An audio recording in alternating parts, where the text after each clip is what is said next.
আমি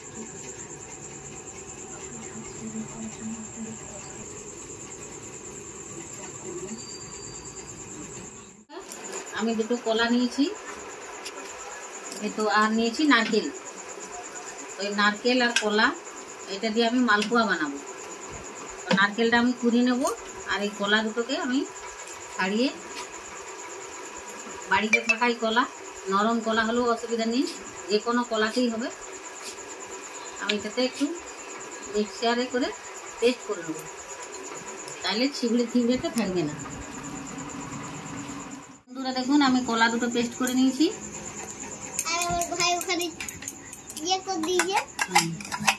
কলাটা পেস্ট হয়ে গেছে আমার।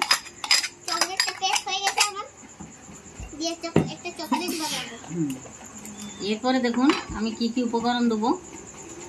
এরপর দেবো দেখুন, এই যে সুজি, 1 কাপ সুজি দিয়ে দিলাম।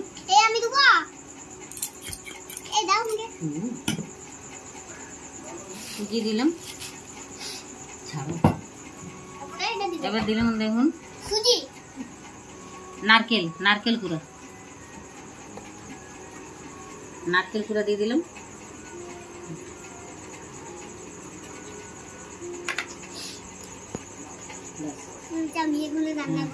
এবারে দেবো দেখুন জোয়ান,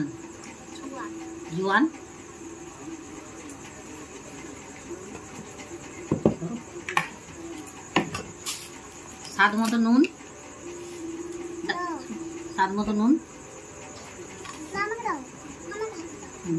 দিয়ে দাও। এরপরে দেবো চিনি। দাঁড়াও, এই বদমাসটা কি করে রে বাবা। নিয়ে দাও, প্যান্ডেল দাও। চিনি, সবটা চিনি দিয়ে দিলাম।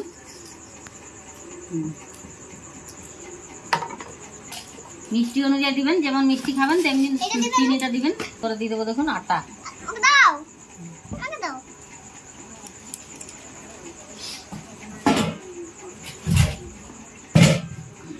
ছাড়াও, হাতে করে মেখে নেবো।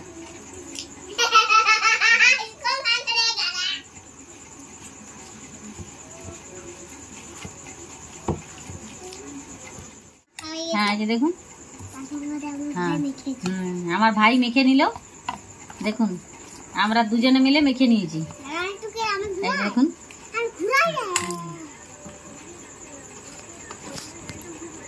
দেখছেন মিস্ত্রিটা কেমন ঘাটছে।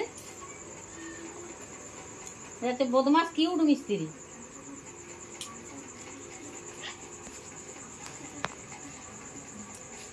হয়ে গেছে মাখা। চলো এবার ভাজবো। দেখুন দিয়ে দিলাম আমি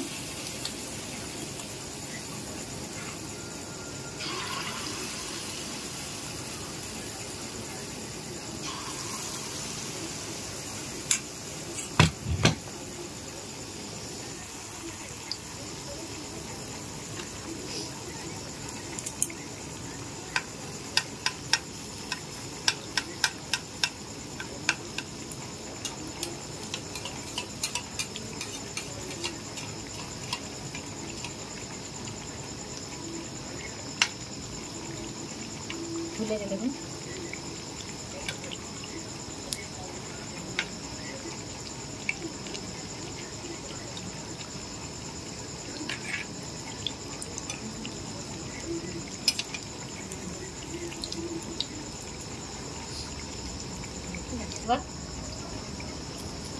আঁচটা কিন্তু আমার হালকা করা আছে।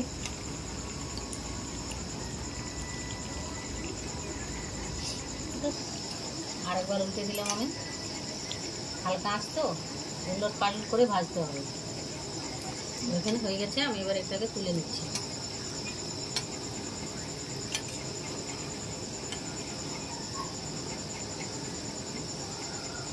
এখন হয়ে গেছে মালপোয়া বানানো। কলা দিয়ে, সুজি দিয়ে, ময়দা দিয়ে মালপোয়া। তো আমার রেসিপিটা আপনাদের কেমন লাগলো আমায় কমেন্ট করে জানাবেন।